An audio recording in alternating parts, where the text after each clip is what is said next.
जाकर के हलवा पूड़ी मैं नहीं चढ़ाती, क्योंकि बहुत जब मैं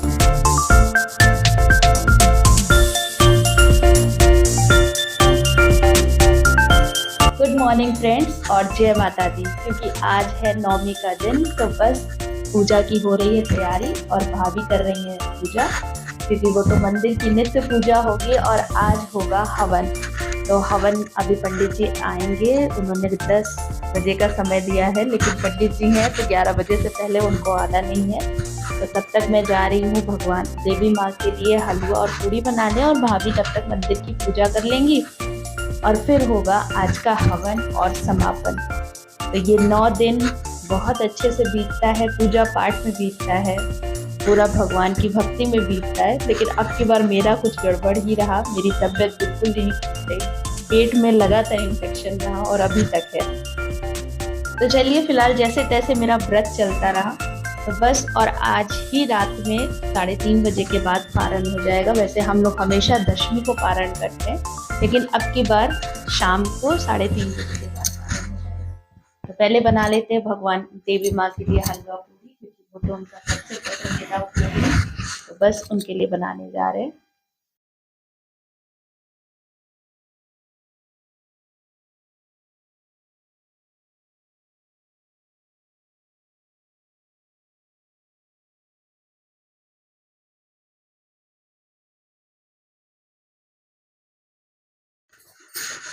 तो देवी माँ के लिए बस पूड़ियाँ बनाने जा रही हूँ, और पूड़ियाँ बहुत छोटी छोटी साइज़ की बनती है और देशी घी में बनती है। तो मैं कभी भी किसी मतलब कि मंदिर में जाकर के हलवा पूड़ी मैं नहीं चढ़ाती, क्योंकि बहुत जब मैं अनमैरिड थी और शादी के बाद भी 1-2 बार जब मैं गई और वहाँ पर हलवा पूड़ी चढ़ाते हैं, तो वो आज के दिन हलवा पूड़ी इतनी उसकी बेकदरी होती है कि हम मतलब कि माँ के प्रसाद को बहुत बुरी तरह से फेंक दिया जाता है या ढेर लगा दिया जाता है। तो एक तरफ तो अन्नपूर्णा माता का अपमान होता है, और दूसरा हमारी जो पूजा जो भक्ति होती है उसका भी अपमान होता है। तो लगता है कि इस तरह से माँ को चढ़ाने से अच्छा है कि हम अपने घर पे माता रानी की जहाँ नित्य पूजा करते हैं वो उनको चढ़ा दें। हाँ, दर्शन करने के लिए ज़रूर से मंदिर जाना चाहिए, क्योंकि मंदिर दर्शन के लिए ही होता है। माँ का दर्शन मिल जाए तो बस इससे बड़ी कोई बात नहीं। बाकी अपनी श्रद्धा के अनुसार मैं जो भी पूजा होती है वो मैं घर पे ही करती हूँ। तो अब बस मैं माँ के लिए हलवा पूड़ी बनाने जा रही हूँ। तो बस पूड़ियाँ बनानी शुरू कर दी मैंने, और पूड़ियाँ जो देवी माँ के लिए बनती है वो बहुत ही छोटी साइज़ की बनती है। तो पहले मैंने एक पूड़ी थोड़ी बड़ी बना दी थी, फिर उसको मैंने बिगाड़ दिया और बहुत छोटी छोटी भगवान के लिए, ये देवी माँ के लिए चढ़ती है, इसको कहते हैं न्योच। और ये माँ को बहुत पसंद आती है। कहते हैं कि माँ का प्रिय भोजन हलवा पूड़ी और चना होता है। तो बस माता रानी के लिए इसीलिए एक मेरी जो थोड़ी बड़ी साइज़ की हो गई, फिर मैंने उसको बिगाड़ा और उसके बाद अब छोटी छोटी पूड़ियाँ बना रही हूँ। और दूसरा कि ये नॉन स्टिक कढ़ाई मैंने चढ़ा दी। फ़िलहाल इसका जो तल है वो फ्लैट है, तो ये छानने के लिए ठीक नहीं होती है। लेकिन जो मेरी दूसरी कढ़ाई थी उसमें घी रखा हुआ था, तो वो रात में उसमें घी रखा था, तो उसे फिर से मुझे साफ़ करना पड़ता है, इसलिए मैंने उसको नहीं साफ़ किया। और दूसरी कढ़ाई मेरी बहुत बड़ी है, तो उसको चढ़ाना मैंने उचित नहीं समझा। तो बस इसीलिए मैंने सोचा कि चलो सिर्फ 9 जोड़ा ही बनाना है, तो इसीलिए मैंने इसी कढ़ाई में बना ली और ये देशी घी में बना रही हूँ। तो बस ये छोटी छोटी पूड़ियाँ थी तो वो बन भी गई, वरना अगर थोड़ी बड़ी होती तो कतई ना बनती। तो ये देखिए कैसे फूल भी जा रही है अच्छे से। तो इस तरह से 9 जोड़ा देवी माँ के लिए बनाया। क्या कर सकते हैं। तो ये मेरी देखिए 9 जोड़ी पूड़ी बन के रेडी हो गई। 9 देवी के लिए 9 जोड़ा पूड़ी बन गई। और अब मुझे जो देशी घी बचा था कढ़ाई में, उसी में मैंने ये जो आटे का जो पैथन होता है उसी का ये हलवा बनता है।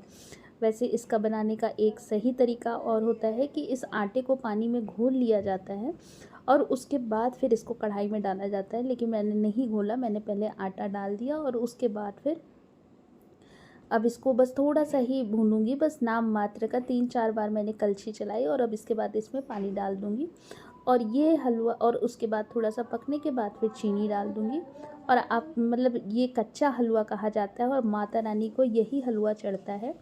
और लोग मतलब कि ऐसा मैं भी पहले यही सोचती थी कि ये कच्चा हलवा टेस्टी नहीं होता होगा, कच्चा-कच्चा लगता होगा, लेकिन ऐसा बिल्कुल भी नहीं है। ये हलवा बहुत टेस्टी होता है और वो जो जिस तरह से हम लोग हलवा बनाते हैं उससे उसके बिल्कुल टेस्ट में उसके बराबर ही होता है। बल्कि शायद माता रानी का ये प्रसाद होता है, तो ये हलवा पूड़ी बहुत टेस्टी होता है। तो इसलिए और वैसे भी माँ और भगवान के लिए चढ़ा हुआ कोई भी प्रसाद वो अमृत बन जाता है। तो बस ये बन गया मेरा हलवा और अब इसमें मैं चीनी डाल दूँगी। ये देखिए धीरे-धीरे ये कढ़ाई छोड़ने लगा है। तो हलवा बन गया। अब ये दूध आके रखा है, दूध भी रख दूँ दूध चढ़ने के लिए। और यहाँ पे सो रहे हैं, देवी माँ के सामने ही सोते हैं ये। इनको देवी माँ के सामने ही बहुत अच्छी नींद आती है। श्रांति दुरात्मनीयं जलम समर्पयामि आवाहि देवताभ्यो नमः भगवती दुर्गा देव्यै नमः।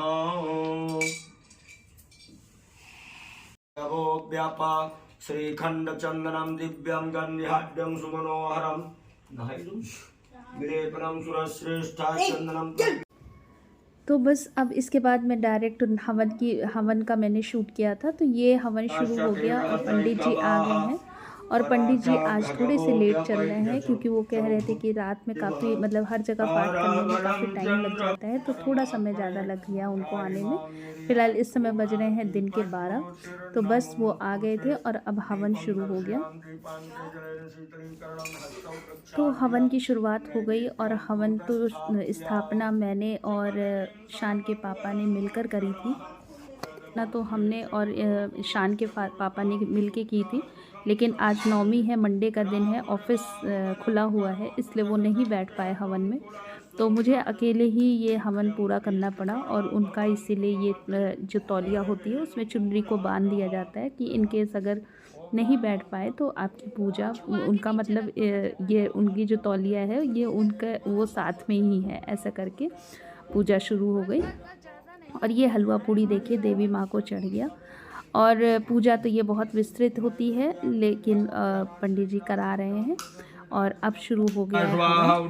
तो बस हवन के में मतलब और आजकल के जो लकड़ियाँ होती हैं वो सीली नहीं रहती हैं, लेकिन दुकानदार इसमें थोड़ी सी लकड़ियों में पानी छिड़क देते हैं ताकि ये भारी हो जाए, और इस वजह से लकड़ियाँ थोड़ा टाइम लेती हैं जलने में, लेकिन फिर जल गई थी अच्छे से। और उसके बाद हवन शुरू हुआ और माता रानी को हवन बहुत पसंद होता है, तो बस माँ के सामने हवन हो रहा है। और साल में 2 बार हवन हो जाता है, तो जैसे लगता है घर एक शुद्ध हो गया, घर की सारी भी नेगेटिव एनर्जी इस हवन से दूर हो जाती है।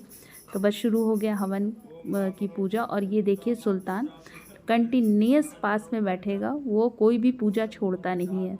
तो ईशु बैठे हैं, ईशु के पापा भाभी बैठी हुई है, मम्मी चेयर पे पीछे बैठी हुई हैं, हम शान और बेबू सब ने मिल करके हवन किया।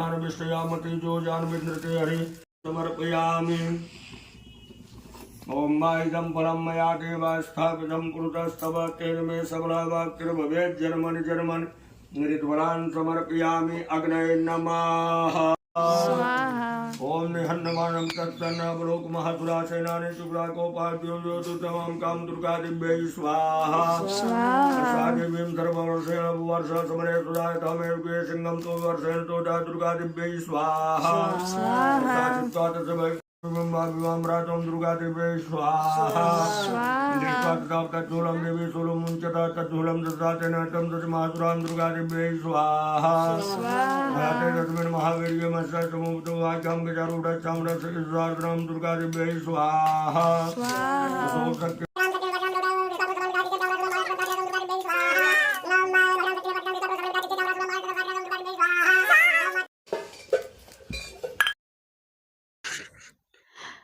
तो बस हवन का आखिरी समापन नारियल में डाल करके आहुति दी जाती है, और ये भैया भैया मतलब जेंट्स डालते हैं, औरतें नहीं डालती। और उसके बाद आरती शुरू हो गई।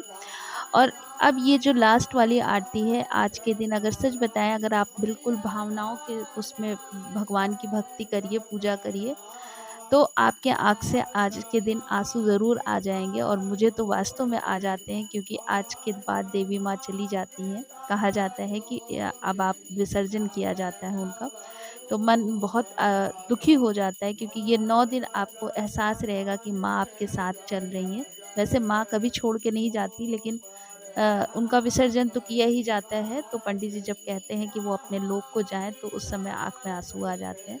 तो बस ये आरती हो गई और अब समापन हो गया पूजा का। इसके बाद प्रसाद बँटता है और बस हो गया ये आज का नवमी का दिन। तो ये 9 दिन भगवान अच्छे से बिताए, कोई भी दिक्कत ना आए। थोड़ी दिक्कतें आई तबीयत को लेके, लेकिन मेरा व्रत चलता रहा, तो इसीलिए ये माँ की कृपा रही, और भूख तो लगती ही नहीं। तो बस आज का ये व्लॉग यहीं पर एंड करती हूँ। आई होप आपको ये आज का व्लॉग अच्छा लगेगा। तो प्लीज़ मेरे चैनल को सब्सक्राइब करना बिल्कुल ना भूलिए। मेरे चैनल को, मेरे वीडियोस को लाइक करिए, शेयर करिए और कमेंट करिए। मिलते रहिए हर एक नए व्लॉग में। अपना ध्यान रखिए, अपनों का ध्यान रखिए। Goodbye and take care. जय माता दी। जय जय भैया जय जय माँ जग जननी जय